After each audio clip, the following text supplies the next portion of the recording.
Dear students, today we will study the taxonomical evidences of organic evolution. We are studying the evidences of organic evolution, and in our syllabus there are 5 evidences are given for the study. Remember, there are number of evidences, but we will study here which is given in our syllabus. So here the last evidences from syllabus, that is the taxonomical evidences. Evidences is the proof for the evolution of organisms. So here we will first know the taxonomy. What is the taxonomy? So here taxonomy is the classification of animals. Taxonomy here in the zoology, in our period, taxonomy is the classification of animals, and in the laboratory or in the class of the botany, that time taxonomy is the classification of plants. So taxonomy means the classification of animals and plants, or plants and animals. Here in the zoology we are studying the evolution, so we will consider the animals. So taxonomy is the classification of animals. Again question arises, what is the classification? So on the basis of different criteria to the animals, similar characters or similarities of the animals, they are kept in a particular group, and that group is named. So in this way it is easy to study the animals. So here in the evolution, taxonomical evidences. So what is the support, what is the proof, taxonomically proof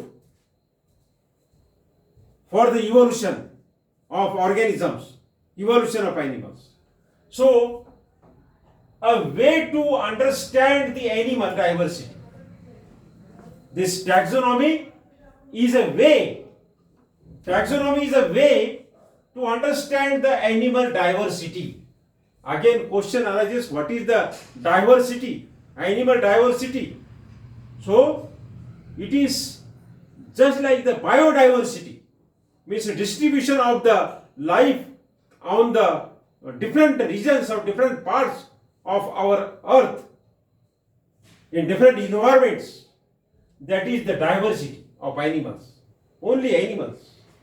So classification, here we will define the classification and orderly arrangement of animals. Animals arranged in a particular order, that is called as the classification. So taxonomy provides, taxonomical evidences we are studying here. So taxonomy provides evidences of organic evolution. Remember, taxonomy provides the evidences of organic evolution or evolution of the organisms of the animals. So here classification is very important in these evidences. So classification is also called as the systematic position of the animals. The first of all, the classification is given by the Linnaeus. We are following here the classification of Linnaeus. So that classification is based on the morphology, that is the primitive characters like the symmetry, coelom, germ layers, morphology, etc. So here in taxonomy, different bases, different criteria is applied to the animals for to classify. So here we will see the first, the kingdom, animal kingdom, plant kingdom. So the kingdom, so kingdom is of two types, animal kingdom and plant kingdom. So here we can give the name kingdom. So kingdom is of two types, the plant and animals. Plant and animals. That is, here the kingdom Animalia or plant kingdom and animal kingdom, Plantae and Animalia. So that plants is a part of the botany, that is not our subject. Here a kingdom is Animalia. So first, the bio means life is divided into two parts, that is plants and animals. So here kingdom is Animalia. The taxonomy or the classification of animals. First the kingdom, that is the Animalia.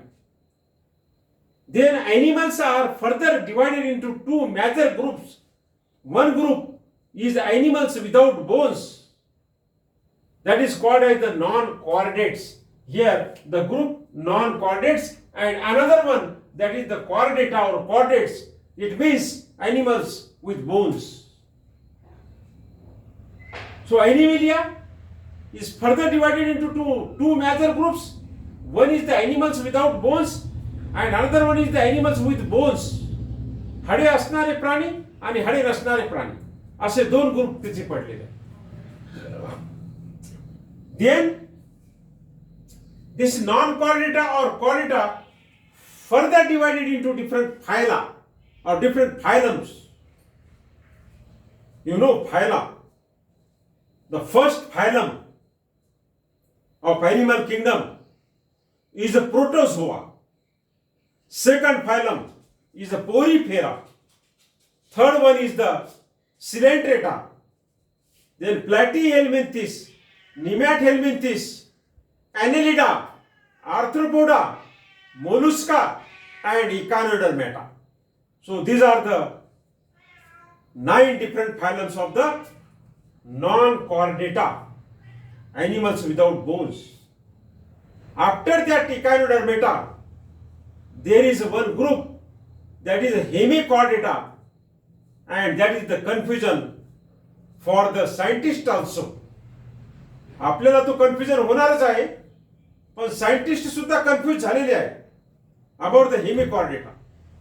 Weather that hemichordata, how to put in the chordate animals or how to put in the non-chordate animals, because they are having 50% characters like the non-chordates and 50% characters like the chordates. So there is the confusion. So some of the scientists kept that in the non-chordates, as they are having the 50% of characters like the non-chordates, and some of the scientists put it in the chordates because they are having 50% characters just like the chordates. So that is the confusion. After that, the protochordates, then Agnatha, then Pisces, then Amphibia, then Reptilia, then Aves, which is also called as the birds, flying vertebrates, and mammals. So from protochordata to the mammals, these are the animals with the bones, and they are belongs to the phylum chordata. Remember, non-chordata and chordata. So after the kingdom Animalia, there is the group non-chordata or chordata. Then phylum, in the non-chordata or chordata there is the phylum. Then there is the class. Then next unit, that is the order. Then next is the genus, generic name, and then the species. So this is the classification or systematic position of any animals. The animals which is a non-chordate, microscopic, or the animal which is the chordate, megascopic, like the blue whale. So the classification of animals, the taxonomical characteristics of the all animals are the similar. This is the evidence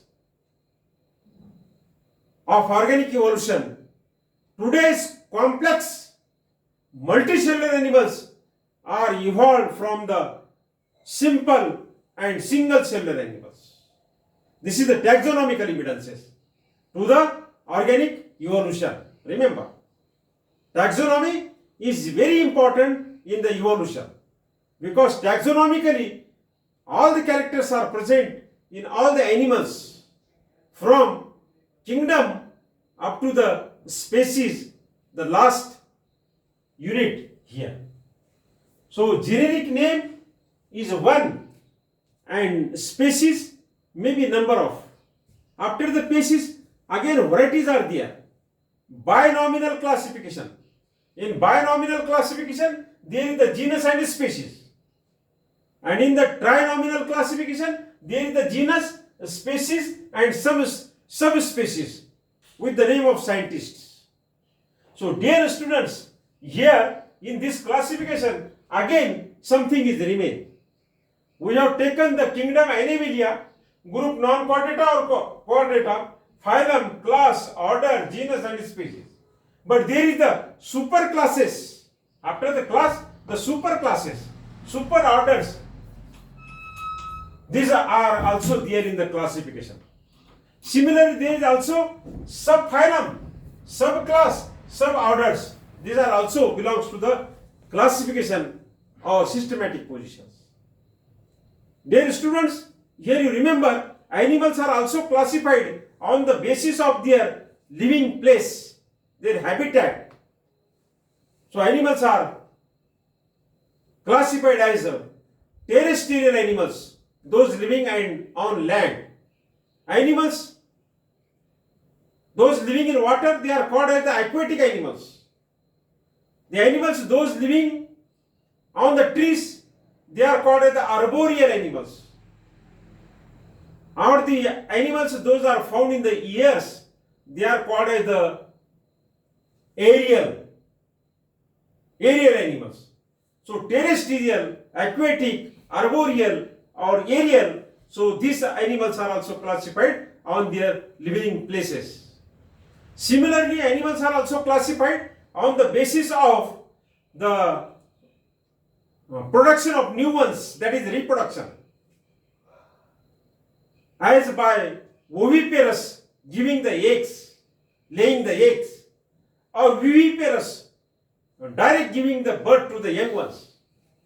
So on the basis of this oviparous and viviparous, animals are classified into two groups. On the basis of the feeding habit, animals are classified into three groups: herbivorous, carnivorous and omnivorous. Again there are some groups, sanguivorous, parasites, on the basis of the different habits. So this classification or taxonomy is very important in the study of evolution because it gives the evidences, it gives the proofs for the evolution of organisms. So this last evidences, that is the taxonomical evidence, today we have studied. So this is the fifth evidence. Before this, 4 evidences we have already studied, and this is the last evidence. So dear students, see the online lecture and send your presentee as early as possible.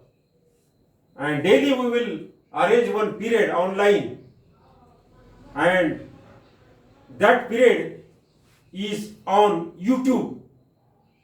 There is one benefit, you can see anytime. There is no loss of any students.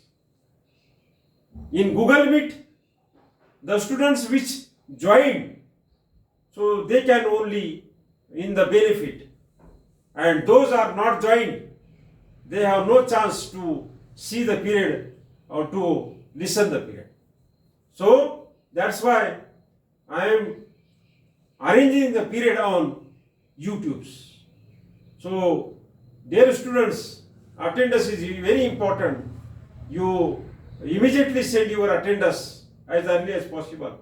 So for today it is sufficient. Do study hard and take the care of Corona. Thank you very much.